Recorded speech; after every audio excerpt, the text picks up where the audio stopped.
There's a great comment the other day from a conversation between Chris Watkin and John Dickson on Twitter about how the prayer book forms, our liturgies, don't sort of suppress our creativity in our worship and our prayers, but actually train us a little bit. And the analogy, I think Chris used the analogy of jazz, which I think is really apt and really spoke to me. Because of course, jazz looks like everyone's just making it up and is free to do whatever they want.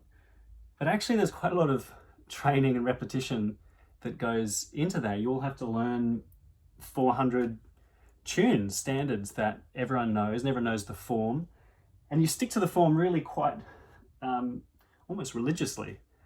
If someone goes off on their own, if a bass player departs from the 12-bar form of a blues or whatever, then bad things happen. You have to have that sort of solid tradition, the grammar and the vocabulary of those tunes. And it's within that structure that actually the creativity can happen. To take a really simple, very common tune like All Blues from Miles Davis, Kind of Blue, you have to play the tune first. You have to kind of respect the head.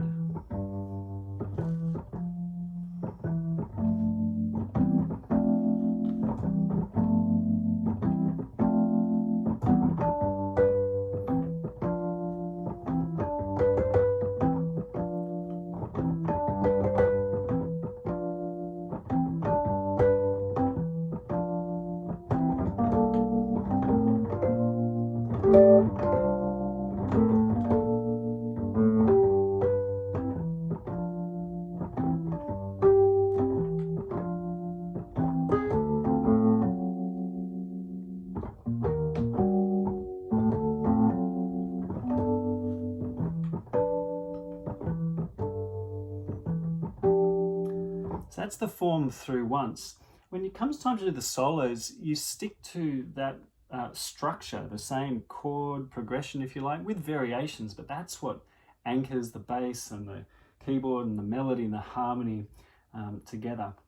And in fact, when you're doing your solo, you often pick up on the vocabulary that is shared amongst the tradition, if you like. You're kind of developing ideas and motifs, but you're not without a structure to work from. You have to have learned those 400 tunes in order to really improvise on them. So an example, like if I was soloing over All Blues, I'm going to pick up probably an idea from earlier in the melody and develop it, or an idea that the horn player has thrown out or something.